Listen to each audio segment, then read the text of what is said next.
Hello and welcome in to GC Live Talking Tuesdays. I'm one of your hosts, Intern Joe Machika, Mike Yuva. With me, as always, Mike. How are we doing tonight? I'm doing well. And as people may notice, the audio is a little different for me tonight. I'm actually on the road coming back. Wanted to go see my college coach get introduced today at his press conference after being named the next head coach at JMU. And anyone that's listened to me talk over the last couple of years know how important Coach Chesney is to me. So it was great to see him and his family. But as always, the show still goes on. I mean, we're during the press conference. I'm still checking my phone. I'm seeing updates, what's going on here. And there is a new welcome home that you may have seen today from Shane Beamer. That would be the third, if you're keeping track during this December window, if you want to call it that. So we will keep an eye on that. And Joe, correct me if I'm wrong, but like the first two that we've seen, this is for a 2023, meaning this is out of transfer portal. Yeah, I believe so. The tweet was a 2023, so that should excite a lot of people. Some of the work from this weekend is, quite possibly paying off. Yeah, and look, I understand. We're going to get into the two pickups that South Carolina has had over the last couple days. Obviously, both of them came on Monday, but we'll get into that. We'll get into a couple other things too. South Carolina had a visitor today from another SEC team, a former Vandy player. So we'll get into that, and we'll also talk about about Jalen Kilgore, because as much as I want to spend time on recruiting and talking about the transfer portal, there's something that we've talked about on this program in the past. And I've mentioned how important it is. And I think some people will roll their eyes a little bit, but that is player development. And as frustrating as it can be at times for some players to hit the portal, I still think it's one of the key things, especially when you look at the resumes on this coaching staff and you look at what some of them have been able to accomplish at other schools, as well as obviously here, but a lot of NFL ties, a lot of NFL background. And as I've said on this program before, as I've talked with Marcus Lattimore, I've talked with former Gamecock players about this, the dream that you sell to a player about being able to play at the next level. Well, NIL has certainly made some of those waters a little bit more murky, no question about it. There's still value. There's still plenty of value when it comes to selling player development. And while there's certainly some things that South Carolina is trying to adjust to this new era of the transfer portal and NIL, and you're not going to win every battle, no question about, including being able to win your own as far as player retention goes, there is still something to be said about selling player development. So we will get into that as well with the news today with Jalen Kilgore. So, Joe, having said all that, let's start things off with what took place today. Mm-hmm. Okay? On3 reported that a former Vandy quarterback was on campus. Why don't you get people caught up on that, if you know what I'm talking about? Yeah, absolutely. Vanderbilt quarterback AJ Swan was on campus today. Swan could be a really good piece for depth, Mike, I think, and that would be the point of bringing him in. Swan didn't see much action at Vanderbilt, but again, would be a nice piece to the quarterback room. Athletic, has an arm. Again, was on campus today, so that was big, just kind of checking out things. And he's I believe the reports are that he is a South Carolina lean at the moment. Correct, Mike? Yeah, that's correct. So, look, we've talked about this before. Okay, I still think South Carolina needs to go into the portal and bring in two quarterbacks that have some type of college experience. All right. Now, we've talked about this before. That's slight against sellers. It's just the reality.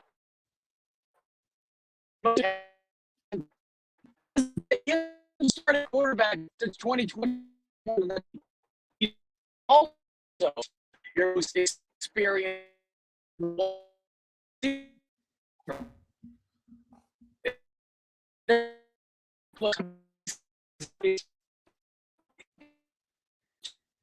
what South Carolina's ultimate plans are. Will Doty want to compete at quarterback?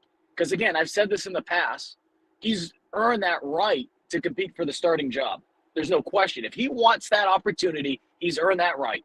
If he wants to be in the quarterback room, he's earned that right. If he wants to be in the wide receiver room, he's earned that right.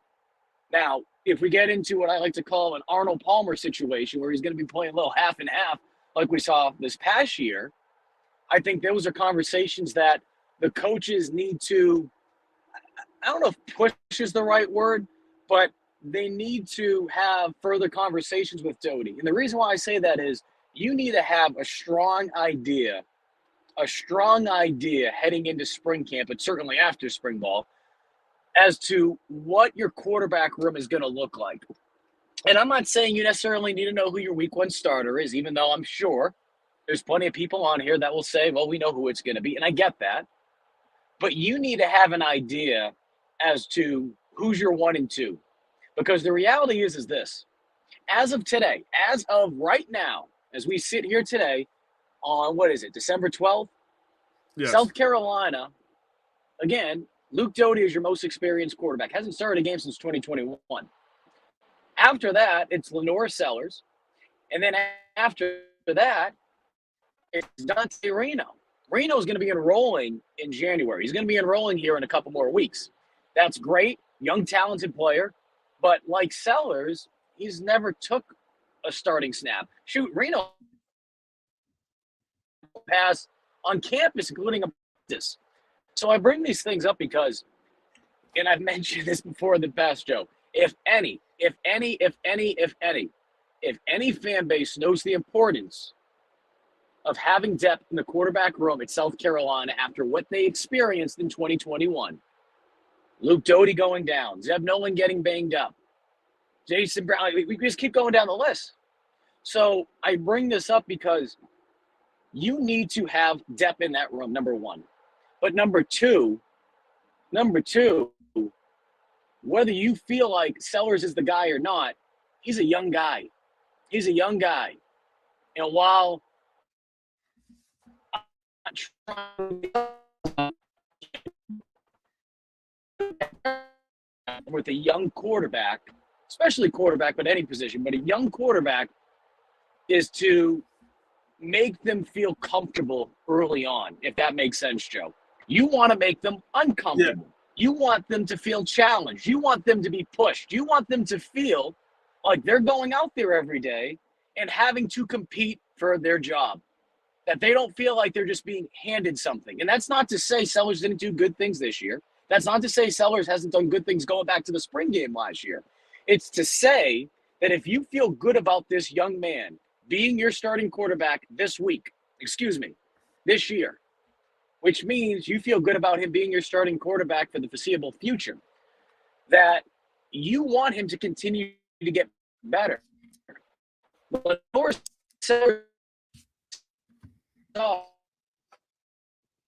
Yeah, Mike, we're losing you a little bit here.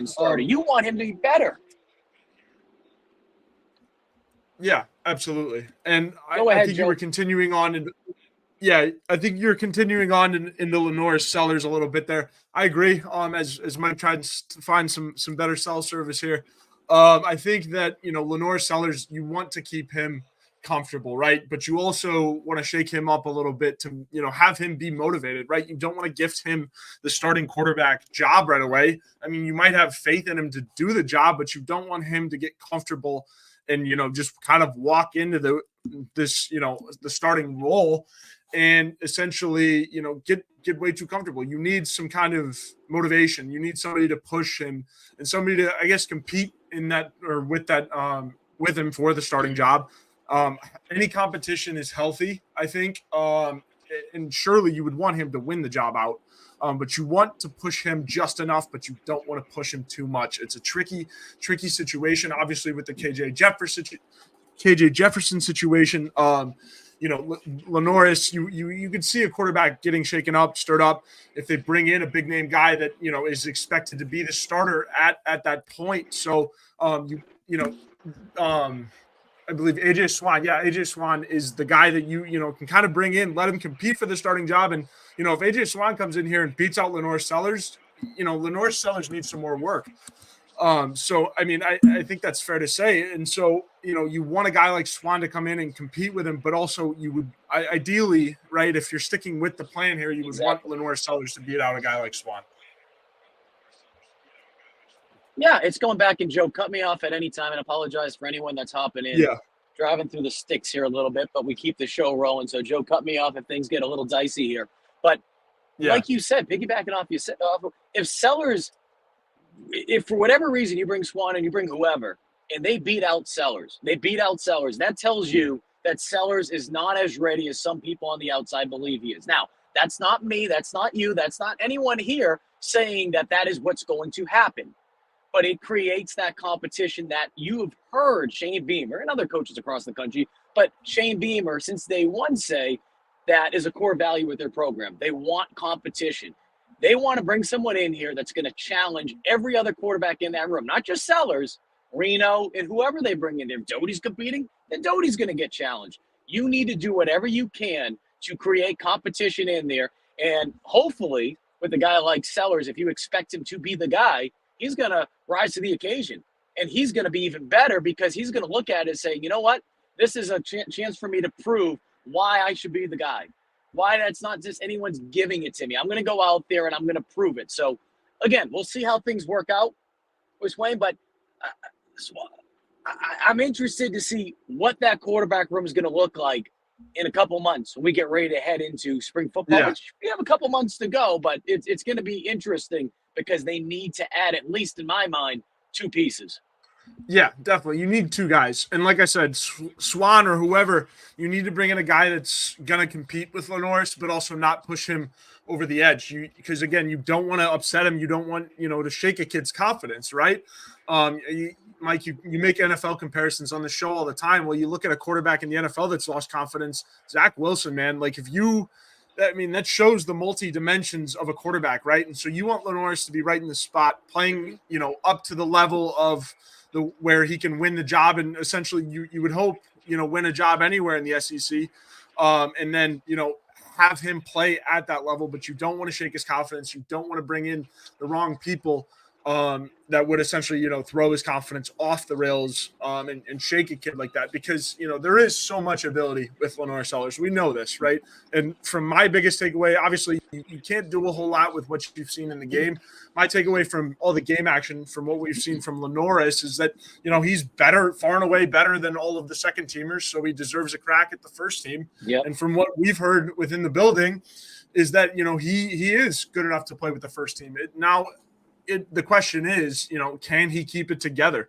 And it's a lot, Mike. It really is a lot to be the favorite to win out a quarterback job at such a young age, too. I mean, he's got to have all 4 years of eligibility. If I'm not mistaken, he kept the red shirt because he did not play in the Clemson game. So, I mean, it's going to be very interesting to watch for spring ball. Erlen Humes, thank you for joining in tonight. Spring ball will be here before you know it. Watch it fly by fast. Yeah, don't you know it? Basketball season is upon us, and we'll be gone before we know it. And next thing you know, we'll be in summer camp.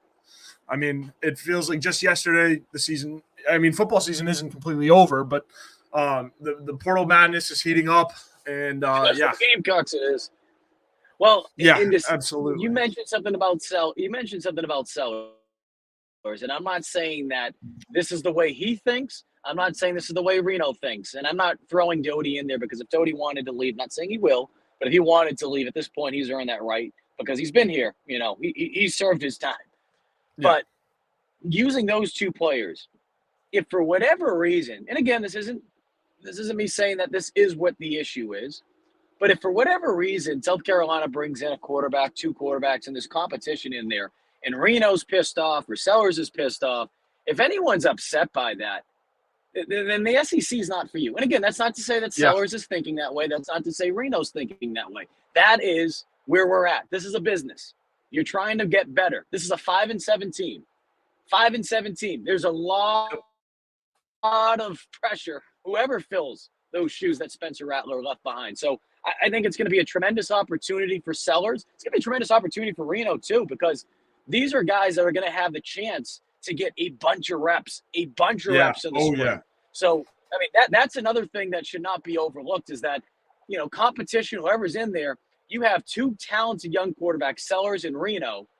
They're going to be able to get a lot of reps this spring simply because even if you do add some pieces in there, those two guys, at least right now, you would expect those two guys to be the ones competing for the top two spots, unless, of course, Doty is in the mix and wants to play some quarterback. Yeah, certainly. And I agree, Mike. I like that point about Dante getting reps in this spring. I think him enrolling early, because the quarterback conversation is so wide open, Dante's certainly going to get a look, right? They give everybody a look. So, I mean, very big opportunity for Dante to come in here and be able to, at least establish himself, right? Show, what he's good at and be able to, be a backup or even contend for the starting role. I mean, we haven't really seen that yet. We don't know Dante's full capabilities. So sure enough, I mean, he's very capable of going out there and winning the starting job, as wide open as it is, Mike, and as talented as we know Dante is too. So certainly anything is on the table for the quarterbacks, this upcoming spring ball and off season. So we'll see. I mean, Mike, one question that we keep getting a lot on here is the running back position. Yeah. What is South Carolina doing in the portal? Yep. What are you hearing about the running back position? Because we know obviously Daniel Hill, sure, a little bit of a South Carolina lean, but as of now, it's him and Juju McDowell in the running back room. Yep. Well, and that's certainly where it starts, right? The fact that you only have two scholarship running backs coming back next season, and of course with Juju, we don't even know how active he's going to be this spring. He's coming off a broken collarbone. Yeah. By then, he should be medically cleared, but at the same time, too, do you even risk it, right? Do you kind of just let him go through? I wouldn't say go through the motions, but you're protecting him, right? Because there's really no point at that point to rush him coming back. Having said that, certainly you look at the guys that are coming up, right? With you mentioned Juju, DJ Braswell is going to have an opportunity, but Matthew Fuller right now is the only one that's committed for this group.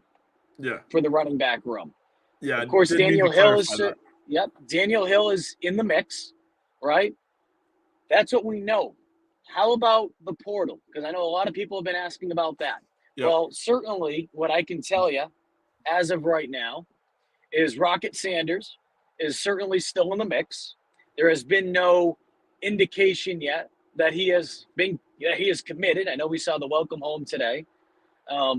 I think that's one of those things that, from my understanding, Sanders, I don't want to say he's dragging his feet, but he's trying to look at the full picture of everything.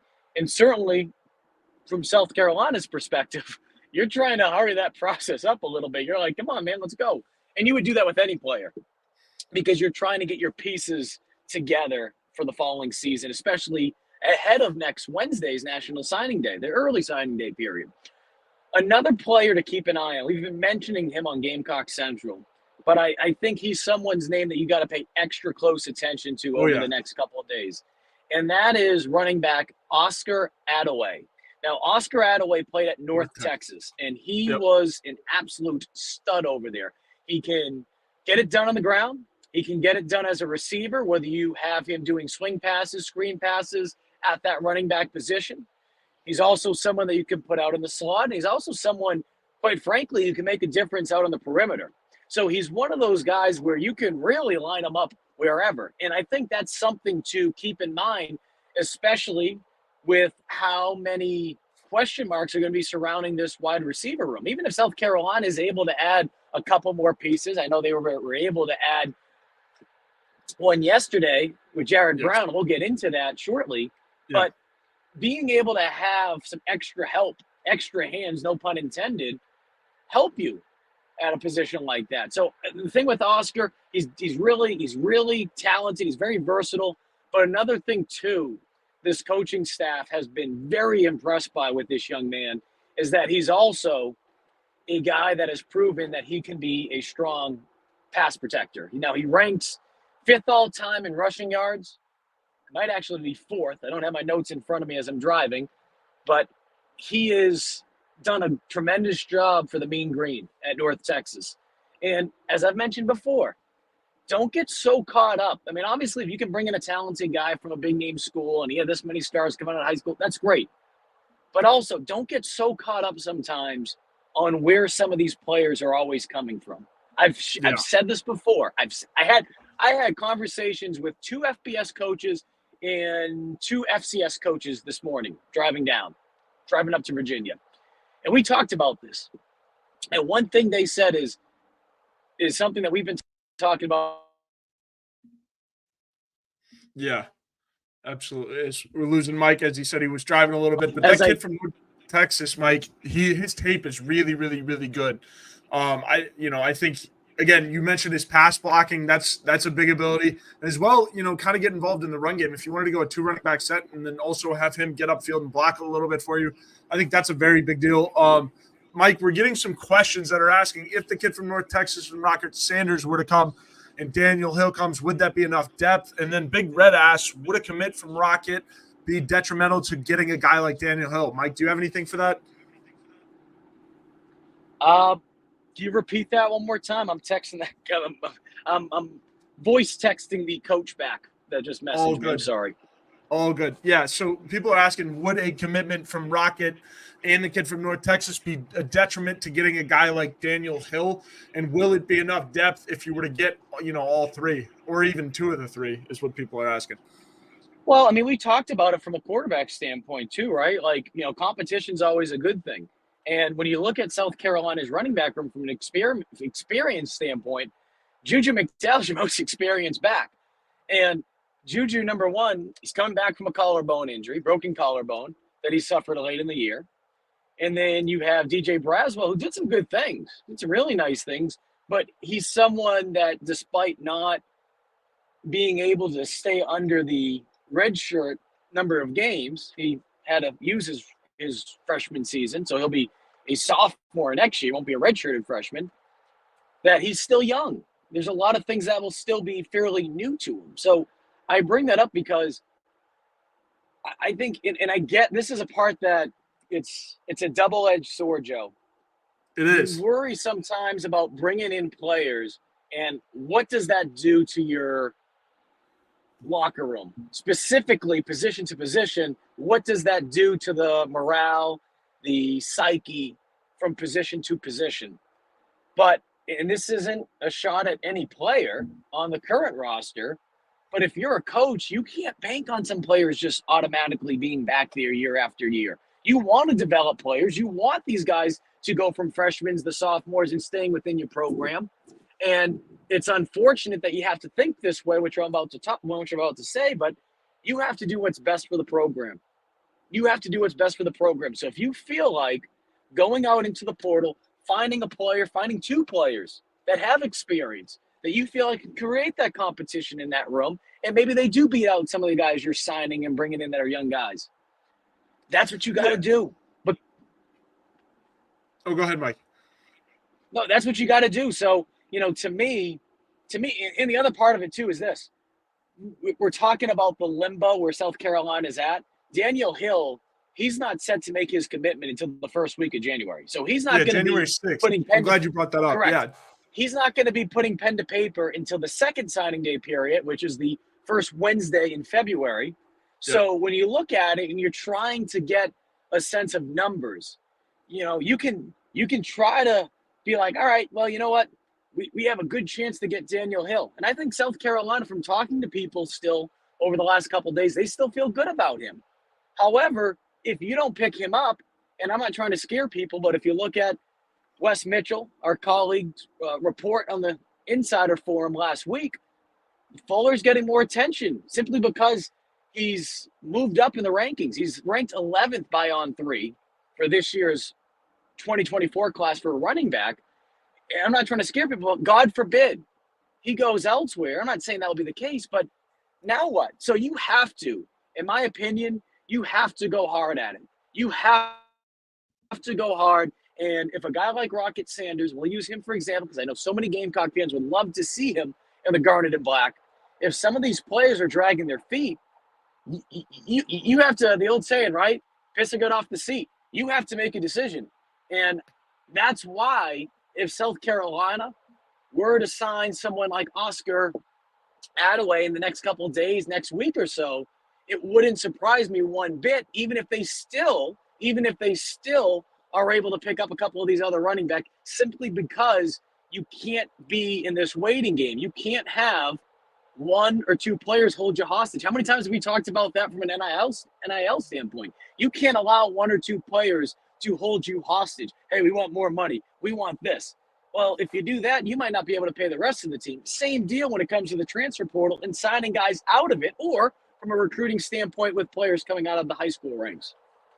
Yeah, absolutely. And another thing I like to talk about here too is that Coach Beamer and this staff is learning along with the rest of us in this transfer portal era, right? You can't, tell every guy and give every single guy what they want. You're going to have to let go of some guys and then go after some other dudes. So it's evolving, right? You have to bluff some players when it comes to NIL and roll and stuff like that, and keep them here. And Joe, what like did you you brought just up, say? What did you just say? You said bluff. And that's yeah, one thing, we've talked about this on this show. One thing that South Carolina, and not just South Carolina coaches, not just the collectives, but coaches across the country are dealing with. And this was a conversation I had with one coach today, that you go through the process of a player coming in saying, I want this much money because that's what I'm hearing out there. And these coaches aren't dumb. They know tampering's going on, but we've talked about it's difficult to prove that tampering's going on. You need concrete evidence, number one, but number two, you need the NCAA to care if you're able to attain that concrete evidence. So I say that because you're also, as a coach in collectives, you're also caught in this game now of, are these players bluffing us? And as I've said on this very program, there's been examples going back to last year where South Carolina players, and I won't name names, did this exact song and dance. And they said, I'm getting this much money elsewhere. I want you to match that. And they said, well, if you feel like you're getting that, then go. And those players got their bluff called, and they ended up staying with South Carolina. So I bring that up yeah. because, Joe, that is happening, and that's something that these coaches Oh and yeah, collectives absolutely. are trying to learn. Yeah, everybody, like I said, everybody's learning, right? This whole staff, and from all the conversations I've had with everybody, it is a very learning process here. Everyone is learning as it goes, from an NIL standpoint to a coaching staff standpoint to an insider standpoint. Like Mike, this is all evolving, and coaching staffs are, learning what their style of attacking the portal is, and like how you're going to recruit guys. And Mike, something you brought up earlier in the show is, pitching the ability to go on to the next level and developing talent. Well, I mean, one of the things that I look towards to say that South Carolina is doing a good job of that, or at least investing in, is their ability to, get coaches like a Sterling Lucas, guys that have NFL experience. Correct. Dowell Loggins was in the NFL for a long time, right? So they're selling the pitch. Come here, and we have coaches that have been there before and are developing guys. So it's a very, very, very big deal when you have coaches that have been in the league for as long as they have, and then they're going on, and that's part of the pitch. That's how you compete with these big dogs, with NIL and all of that. That's how you level the playing field out. It's like, look what you're going to become, the developmental standpoint. I don't think there's any better situated spot, I mean, necessarily, other than the big dogs, of course, in the SEC, other than South Carolina. Well, and look, we'll get into the signees yesterday. What we try to do on this show is we try to get you updated as far as what's going on today, and then we'll go back because, some of you may have missed things, but I know a lot of you guys are locked in 24/7. So we will get into the two pickups from yesterday, one from the JUCO ranks, Jerome Simmons, a big defensive tackle with ties to South Carolina from Bamberg. And we'll also talk about Jared Brown, a stud wide receiver from Coastal Carolina. Before we talk about them, though, you talk about the development, Joe, and that's something we'll get into a little bit more. The news today, and it's a competitor website, but when you're named an All-American in anything, you're always going to get your recognition. We're not going to BS it because that's not right for the kid. 24/7 today named Jalen Kilgore a freshman All-American. Number one, I love love the way Kilgore plays.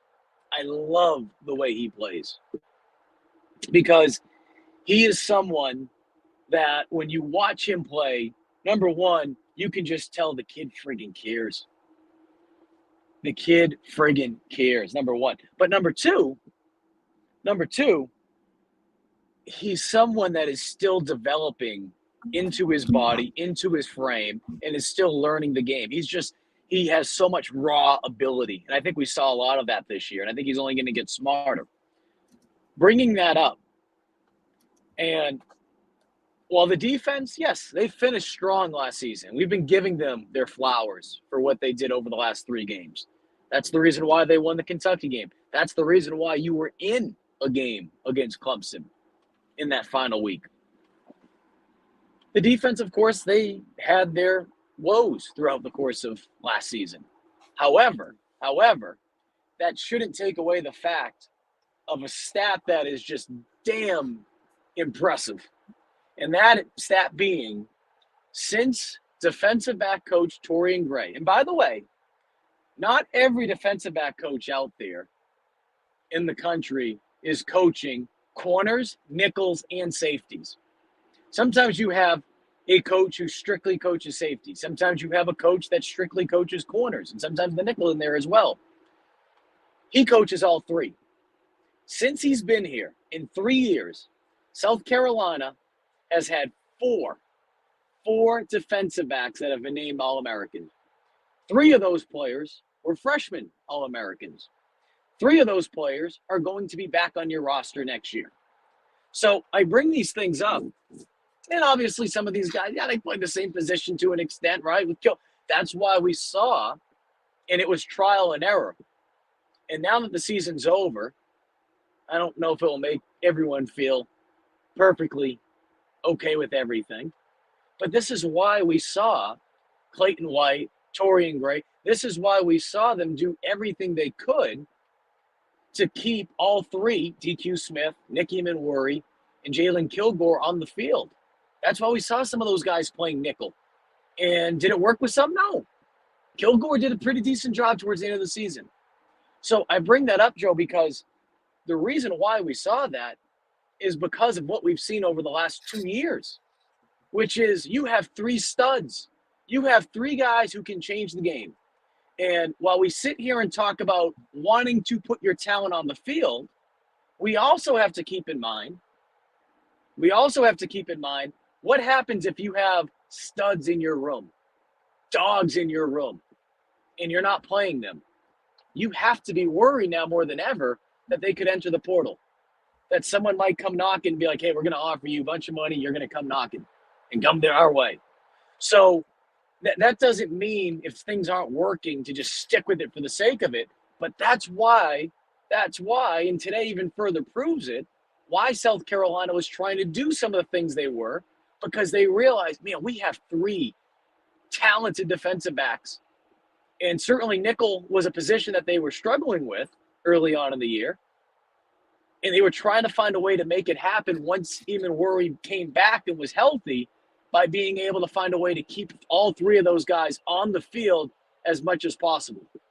Yeah, absolutely. Jay Diz brings up, once White stopped moving Nick, DQ, and Kilgore around, the D got way better. Yeah, absolutely. I would say so. I mean, those guys started playing as a unit, and I think that's one of the bigger things for this defensive scheme, and just, the way that, the defensive Torian Gray wants his DBs to play, right, is, everyone needs to be locked in on their job, so that way they can start to learn everyone else's and start to know, what the other tendencies are. But so I think, Jay Diz, again, thank you for bringing up that point. Yeah. Can you bring up, not to get too sidetracked, can you bring up Jay Diz's comment about Garnet Trust messed up? Because I got a comment on that. Yeah. And read Garnet that. Trust messed up slow playing Mario. After they lowballed Mario, he fired his agent and hired a new guy that chopped him out instantly. So here's what I'm going to say about that. The conversations that Mario had with Garnet Trust, he had a number in his head that he wanted. Garnet Trust offered him, and he felt like they were lowballing him. Garnet Trust, which reminder, they communicate with the coaching staff. They have an idea of how much a player is worth. They doubled up the original offer that they were going to offer Mario Anderson.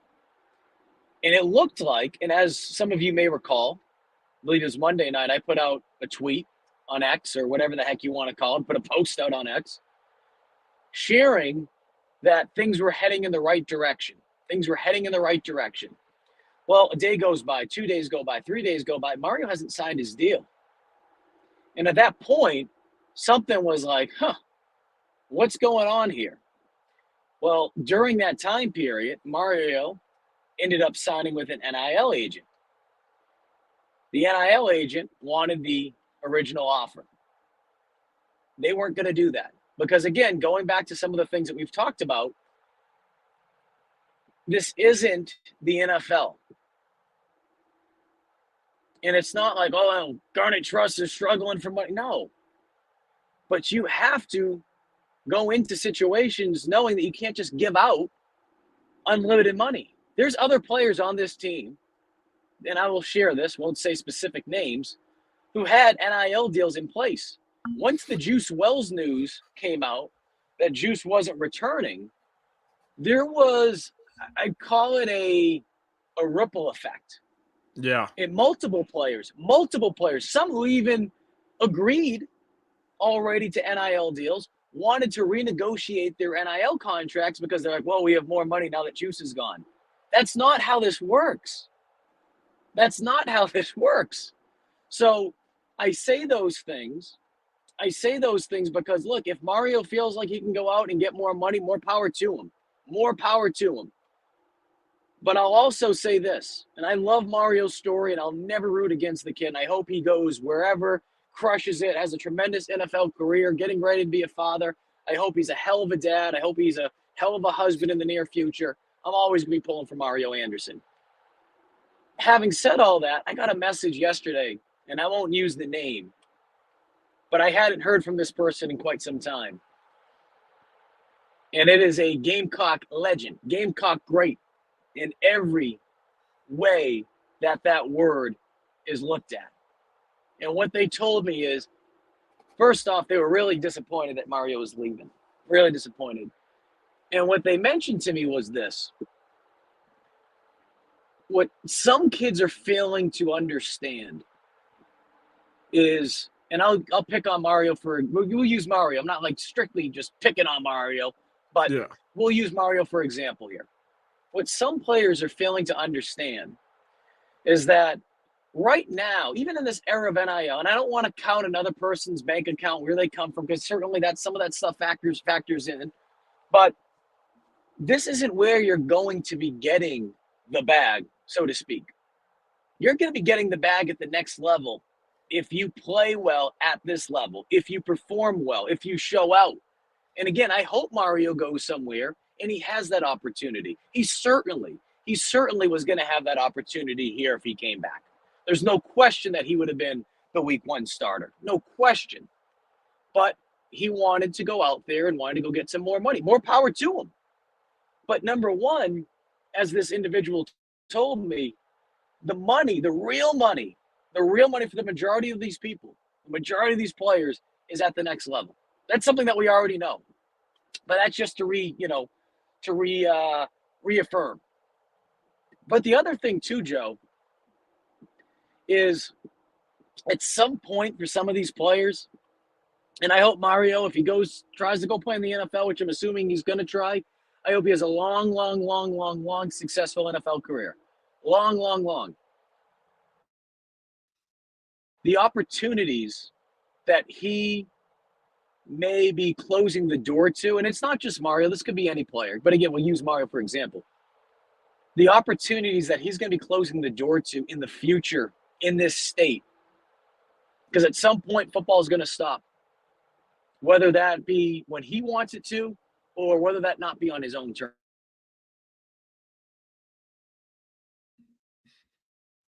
Yeah, absolutely. Mario, that's what this person told me. Yeah. Oh yeah. And so I mean the Mario Anderson thing, it's Yeah, it's going to be interesting. Or, that's kind of the theme, what you're seeing at some schools, players, hardballing the collectives and things just kind of flipping. Mario Anderson's going to be great wherever he decides to go. He's evolved. I think, the year at South Carolina was a big step up for him. And his year at South Carolina turned him into the back that he's going to go be elsewhere. Mike, I did want to touch on the defensive tackle commitment, And real Jerome quick, Joe, Simmons. Yeah, real quick, and I don't know if I'm going to be choppy, but Jay Diz, no worries, man. And because yeah, Jay, there's this NIL era, transfer portal, NIL. This is so new to so many people, and quite frankly, even to us. That's why myself, Chris, Wes, we're very hesitant, even with roster retention, to say that yeah, someone's coming back. And it's not to cause any fear or scare anybody, but using the example of Mario, literally all it takes is one phone call. So that night, and this is a learning experience for some of us. It's not like I said, a done deal, but I put out like things are heading in the right direction because that's where they were. Oh, And Mike, all I it had a took was one pre-write. phone call. One phone call. And that's what happens. I mean, I can tell you there's a player right now that South Carolina has been in talks with. And a deal could be done soon from the transfer portal standpoint. And to some people, they might recognize the name. To some, they might not. And I won't use the player's name because I'm not trying to throw anyone on the bus here. But there's also situations right now going on where NIL is holding some things up, where Yeah, things could or should be a done deal sooner rather than later, or could have been done sooner, but NIL is holding things up. And again, some of this, and I don't want to seem like I'm just blaming everything on Juice Wells, but some of this has to do with the fact of Juice leaving. Because it's not just wide receivers, it's really any position going through the portal that feels like they deserve more money than whatever, you know, Garnet Trusts, these collectives, the coaching staff feel is their worth. So that's a challenge right now that South Carolina is going through, is that some of these players, they look, man, Juice Wells just left. I know they have more money. Again, this isn't the NFL. This isn't the NFL. It's not like, you know, um, it's not like, you know, Patrick Mahomes just left the Chiefs and they have all this extra money left. Like that's not how it works. Yeah, sure, there's more money to go elsewhere to be allocated, but it doesn't work the exact same way. And some of that money that Juice gained last year and earned, some people would say earned using the phrase very loosely, but some of that had to do with getting additional deals, really trying to turn over everything to make sure that there was opportunities to be able to fulfill the NIL obligations that Garnet Trust and some of these other collectives had towards Juice, as well as the other players in South Carolina last year. yeah, absolutely. No, and I think that's a pretty good bow on it. And like I said, everyone's learning in this whole transfer portal era. And I think, like I said, that it always goes back to my point. I think, the staff is learning how to do all of this, and players too, how to navigate it and whatnot. But yeah, most definitely, Mike. But no, I did want to talk about the defensive tackle that did commit, Jerome Absolutely. Simmons out of JUCO. That kid is huge. Well, I believe it if I was. remember correctly, 6'4", if I remember correctly, 6'4", 333 pounds, comes from a JUCO school out of Kansas. And Joe, big boy, had over 50 tackles. I think he appeared in 17 games, if I remember correctly, in 2 years there. He had 5.5 sacks. He had an interception in his last game. I believe he returned that 24 yards. He had about, I think, 11 and a half TFLs in his career. Big boy, but also moves quickly. If anyone saw the footage that we put out on the breakdown video, he is a guy that, again, competition, depth, he is someone that I feel like is going to fit nicely in that defensive tackle room. very, very, very big boy. I think that is what Jerome Simmons is right now. And I think, you get a guy like that with some character in there in the defensive tackle room. It's just depth, Mike, right? Because I think that's the one thing that was holding Boogie Huntley, Tonka Hemingway, all of these guys back, is because there wasn't as much depth in the defensive tackle room. So Yep. Boogie and Tonka were getting double teams, getting held. I can remember at one point, I mean, his mom put on something on Twitter about him getting like held, and it was a very clear and obvious hold. Boogie was getting double teamed and stuff like that. So when you're the number one guy, you're gonna get the works from the offensive lineman. So when you have depth, and especially with a guy with as high of a ceiling as Jerome Simmons, and a big, big, big boy at that, I think it's big for your program when you can get like that. Somebody asked about Xavier Hardy. That's another thing that, I mean, personally, if I'm South Carolina, I would certainly, open up that door again. Kids really, really athletic. Depth at the edge room is also something that's really hard to come by. You need Dylan Stewart to come up well. So there have been talks in the defensive end room, Mike. But what would you have to say about South Carolina going after a guy like Xavier Hardy? I don't hate the idea, but as of right now, I haven't heard anything newer. Yeah, That exactly. we, Same. So, like, I don't know. about the It was just brought situation. up. So I won't, and it's not like I don't want to seem like, like I'm just being like a classic masshole here, but if I don't really want to get into scenarios that, at least as of right now, we don't know anything Yeah, additional yeah, that yeah, make yeah. us believe that that's but if it does change, we'll look into that. We'll look into that. Yeah, If it absolutely. does, then we will certainly hit upon it on Thursday's show as well as next Tuesday. Yeah, absolutely. SC Scout guy says he reminds me of Byron Jardo coming from JUCO. I believe that was about Jerome Simmons. Absolutely, just massive kid. Yep. So that's one thing. Mike, you want to hit the ads real quick so we can get these through, and then we'll get to roughly about it. We'll go for an hour. You cool with going for an hour? Yeah, I'm going to be on All the right. road for another like 2.5, but we can go for Beautiful. another 15 because I want to find out what's going on with this one coach that we were talking to. So Absolutely. we'll do that. But yeah, today's show, Joe, I'm going to lead things off, and I'll let you pick Yeah, up with beautiful. Liberty Tax. But today's show is brought to you by our good friends over at the Movement Mortgage, Clint Hammond. If you're in the process of trying to purchase a home, right now it's not necessarily easy, and it hasn't been easy for the last, year plus, trying to find the lowest rate on the market. Well, Clint and his team do an outstanding job, and if you don't believe me, go ask former Gamecock quarterback and captain Perry Orth, as well as our very own Wes Mitchell. When those two are out trying to purchase a home, who do they call? Well, they called Clint Hammond. They were able to find their homes, which I've seen Perry's home, I've seen Wes's home, pretty nice. I've been inside Wes's home. I don't think I'm not cool enough for Wes Mitchell, but you know who that is? Clint Hammond. He went in there, I'm sure, and he was able to make sure that his wife, Michaela, and him were taken care of. So give him a call. Give Clint a call at 803-771-6933. And today's show is also brought to you by our good friends over at Liberty Tax, Joe. Yeah, absolutely. As Mike said, the show is brought to you by our good friends over at Liberty Tax. Tax ID is a certain feeling you get right before doing your taxes, but you don't have to go through it alone. The tax team at Liberty Tax in Irmo, Lexington, and Columbia will walk you through the process, clear up any confusion, and guarantee you'll get the biggest possible refund or your money back. It's tax time. If you're in a hurry for your refund, call in the tax team at Liberty Tax. They're fast, accurate, and guaranteed. On the other hand, if you think you might be owing Uncle Sam, talk to the Liberty Tax team to make sure you're not paying more than you should owe. They'll find every possible deduction for you.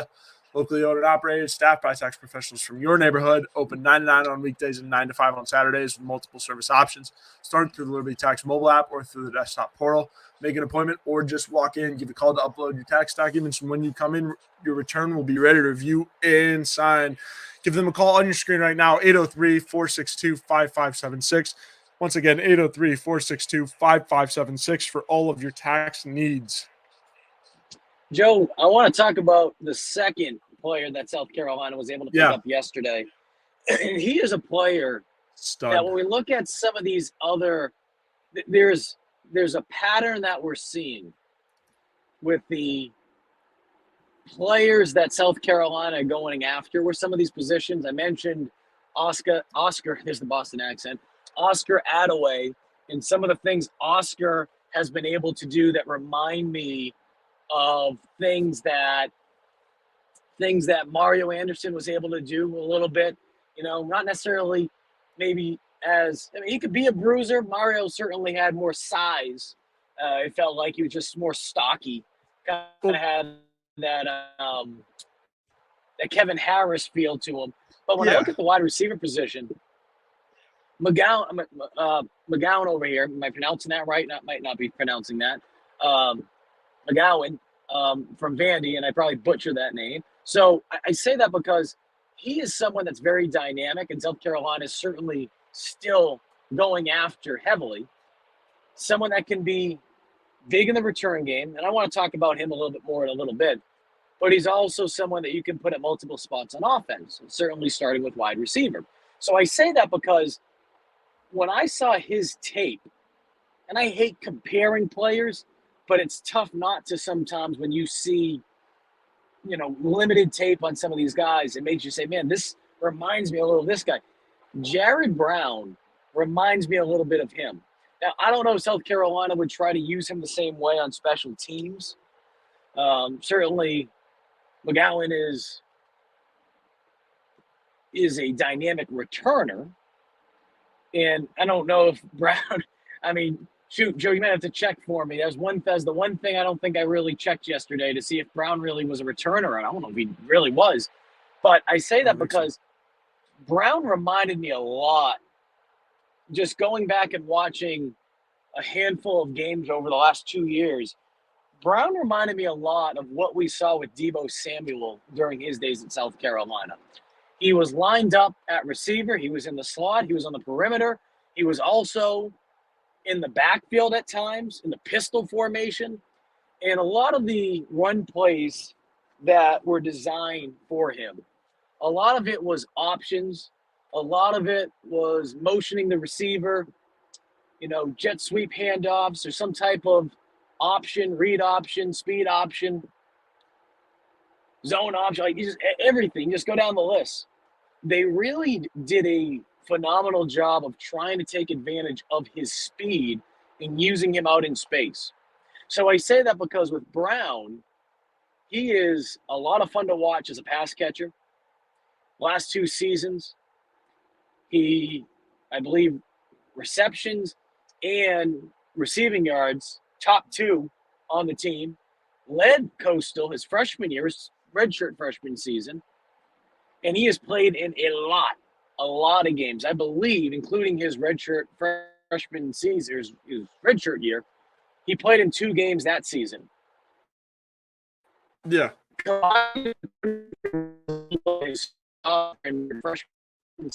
Redshirt sophomore, freshman, he compared to 25 games. So he comes to South Carolina with a lot of experience. Yes, it's the Sun Belt, but if anyone's been paying attention to what Coastal Carolina's been doing over the last couple of years, you know that they have had some absolute dogs. Go look at one of the defensive players for Michigan. I'm blanking on the name right now, but he's one of the starters on defense for Michigan.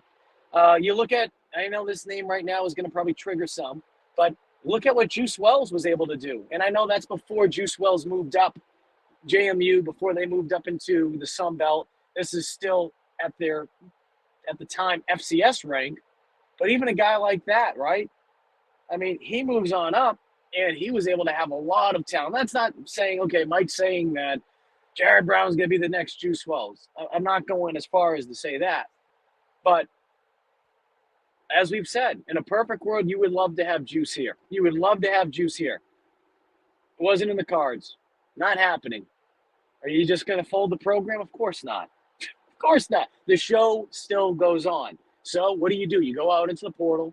You try to find some talented wide receivers. You have a lot of inexperience in that room, as I mentioned before. Luke Doty, 13 receptions. Nick Harbor, 12 receptions last year. Those 2 guys are the only 2 guys returning that had double-digit receptions last season for South Carolina. So you need to go into the portal. This is a awesome get. Yeah, absolutely. No, I think Jared Brown is a very big ad. And Nick Harbor tweeted, I believe, his pleasure for the commitment.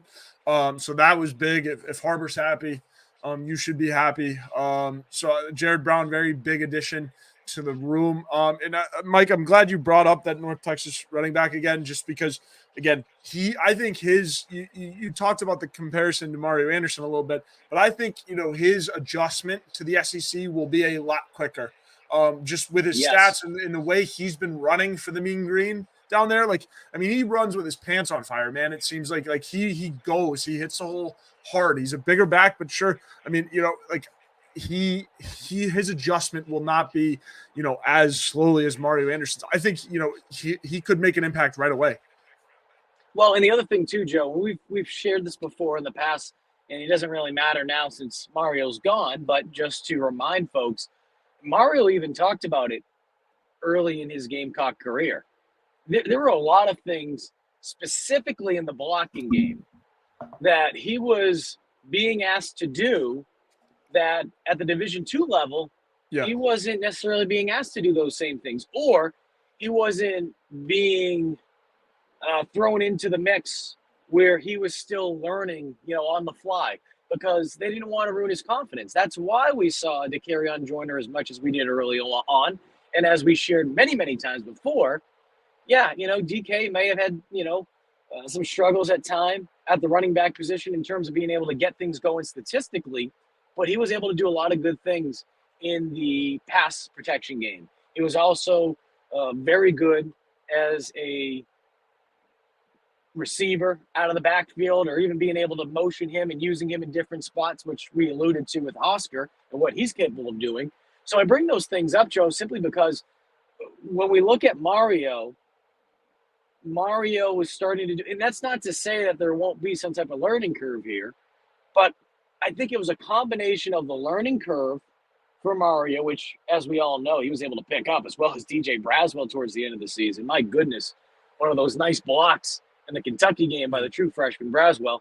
But with Oscar, I feel like he'll be more polished. That doesn't mean he's going to be a finished product when he gets here. If he were to get here, I don't want to get ahead of myself, but, trying to compare the guys. But the other thing, too, about Oscar is that, or at least with Mario was in a situation where South Carolina was really struggling with the offensive line. So they really needed to have more confidence from a pass protection standpoint with their starting running back at the beginning of the year, especially after that first game when you allowed nearly double-digit sacks, for crying out loud. So that's not to say that South Carolina won't have issues on the O-line. Hopefully it won't be the case. Hopefully it won't be anything close to what they struggled with at times this past year, especially in week one. But That's another part of it that people need to keep in mind, is that Mario was learning. He was being asked to do some things that were new to him, but he was also in the middle of a time period where South Carolina's protection up front was just absolutely a debacle. Like, you needed to have some type of assurance, and South Carolina sacrificed their run game because of it. But on the flip side of it, they were able to do some good things, especially early on in the year. They were ranked top 8 in the country for a good portion of the year in passing yards, because they were able to adapt despite some of the big holes and some of the big issues they had on the offense. Yeah, absolutely. As we just lost Mike there really quickly. But yeah, no, I think that the Mario Anderson thing, you added him as a transfer last year. I think the Mean Green, Oscar Attaway, I think that has potential to be a better, portal addition than Mario Anderson was this offseason. So as we get Mike right back on here, Mike, I was just getting ready to wrap things up, but any final thoughts on South Carolina, who they're looking at in the transfer portal, and just, final thoughts for this Talking Tuesday?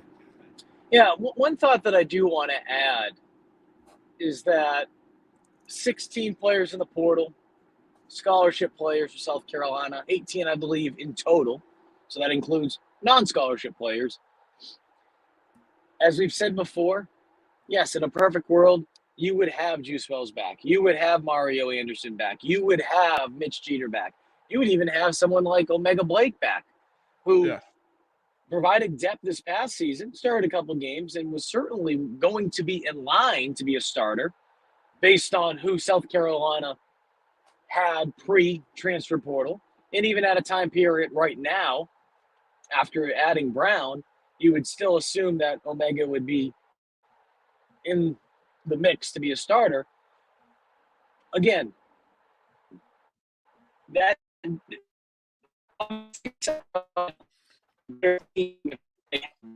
having said all of that, guys are going to leave. Guys are going to leave. The show still goes on. You have to keep moving forward. And what South Carolina has done in the transfer portal, they haven't addressed all their needs, but they've addressed some of their needs. And one thing that they need to continue to do is they need to add depth at certain positions. We know that with the wide receiver room. We know that the tight end room. We know that with offensive line. We can just keep going down the list because it's not just depth, it's experience. So again, while I'm not naive to say, at least on paper, that's their team with all these guys back. And I say all, I'm talking about those, specifically those three, Mario, Juice, and Mitch Jeter, that you're also looking at a situation where South Carolina is losing a lot of players who, quite frankly, were either not contributing much at all, if anything. So I bring that up simply because now they're able to take advantage of some of those free scholarship opportunities. I say free, some of the extra scholarship opportunities they have, and they can go into the portal because the bottom line is this. You were a 5-7 team last year, 5-7. You've done a really nice job overall with your player retention, which, Joe, as we've talked about before, I believe player retention, it goes 1A, 1B when you're talking about high school recruiting, and then player retention. Oh, and then you can put 3, right? You skip 2, 3 transfer portal. That's not to say the transfer portal isn't important at all, but those two, in my mind, still trump the portal. So you do that, you go out there, and you're able to get player retention. You're able to get some talented high school players, but then you're able to also go into the portal after retaining some talented guys, and you're able to, tighten up some spots maybe that you have some holes in, and you're able to use some of those scholarships maybe with a player who just left, who really wasn't providing you that much. And some of these guys might want to go out and start. And that's not to say they couldn't contribute here in some shape, way, or form at some point.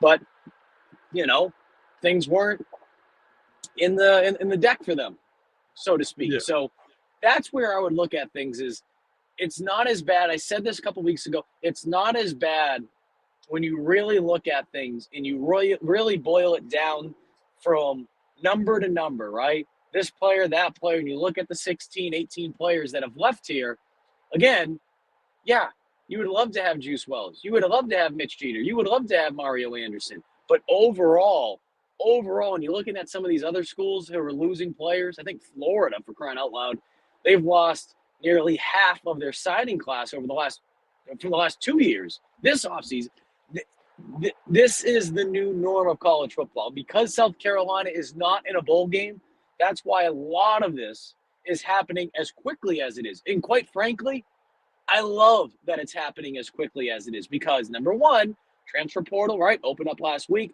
Now you're starting to have a better head count, right, as to what you need. But number two, National Signing Day is next Wednesday. So if guys are going to leave, you know what? Get it over with as soon as possible. Rip the friggin' Band-Aid off. Get it done with. Get a head count. You need this. You need that. Make your rooms better and be a better football team. Because, as we know, that schedule is not getting any easier. By the way, tomorrow night, I believe 7 or 7:30, the SEC is going to be announcing the SEC schedule for the year. So you're going to know when those dates are going to take place with that gauntlet of a schedule for the Gamecocks, with the addition of Oklahoma and Texas coming to the SEC. Of course, the Gamecocks play Oklahoma next year in Norman. They won't play Texas in the regular season. Got to play Bama, playing LSU, playing Ole Miss. It's going to be difficult. You need to continue to go after the portal and make the most out of the extra scholarship opportunities that you've been able to gain because of some of these other guys entering the portal over the last week plus. Yeah, absolutely. Mike, I don't think I could have said it any better as you bring us home, quite literally bring us home on this Talking Tuesday night. Appreciate everyone joining in. I would echo what Mike said. You know, the world is not necessarily on fire with all the guys that are transferring out. Again, it's evolving. This is becoming more and more of a theme as we are in kind of the transfer portal era. But again, that will do it for us here on Talking Tuesday nights. We appreciate everyone tuning in and for watching and for bearing with us today as Mike Yuva on the road tonight. And we will catch you guys later this week. Mike, you have a couple more live shows and then obviously the walkthrough as well. But thank That's you guys right. for tuning in. Enjoy your Tuesday night.